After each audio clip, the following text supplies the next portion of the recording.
Ever curious how long it takes Kentucky Bluegrass to, I don't know, establish itself, mature a little bit? I planted Kentucky Bluegrass 4 months ago, and then immediately right next to it, I planted more Kentucky Bluegrass 2 months ago. You can literally tell the difference between 4-month-old and 2-month-old Kentucky Bluegrass side by side in the real world, both planted from seed. I want to show you what they look like so that you can, I don't know, get a better understanding of what you should expect if you're going to be seeding Kentucky Bluegrass at some point during the year. This is what I affectionately call my side yard. It's right next to my driveway. I killed off everything here during the spring and the summer, and then I installed Kentucky Bluegrass. For those of you who care, this is Midnight Kentucky Bluegrass. It was seeded in mid-July 2023. I planted it everywhere, but in September I had to come back and kill everything off, everything that is lime green. I had to kill it off because I had invading weeds, or I should say grassy weeds, that I couldn't easily isolate. So I just killed the whole thing off, and then I reseeded this part in September. So everything that's dark is 4-month-old Kentucky Bluegrass, and everything that's light is 2-month-old Kentucky Bluegrass. And you might be wondering why it's all jagged. Well, it's literally because I draped an extension cord around everything that I wanted to kill off, so that I knew exactly where to spray. I didn't want to kill everything. I didn't want to kill the stuff that I didn't need to.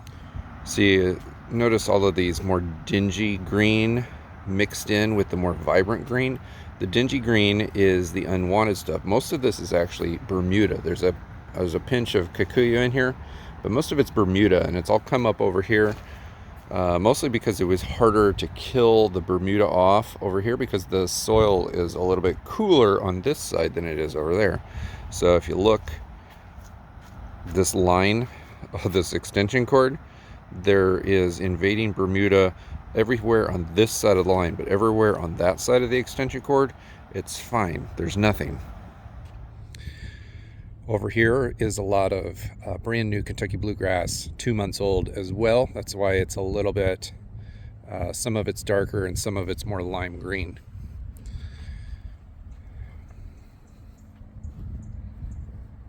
You also notice that 4-month-old stuff is really thick.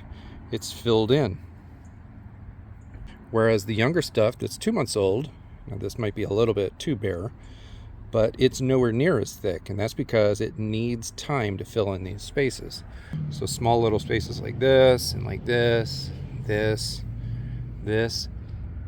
these areas are going to completely fill in with about 2 more months worth of growth, and they're going to end up looking exactly like this.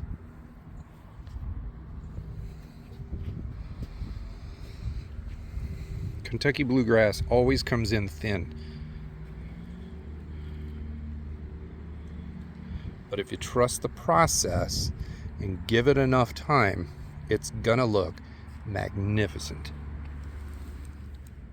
Curious the difference between Kentucky Bluegrass and perennial rye? They're mixed together a lot. Watch this video right up here. And down in the description I have links to other Kentucky Bluegrass comparison or identification videos.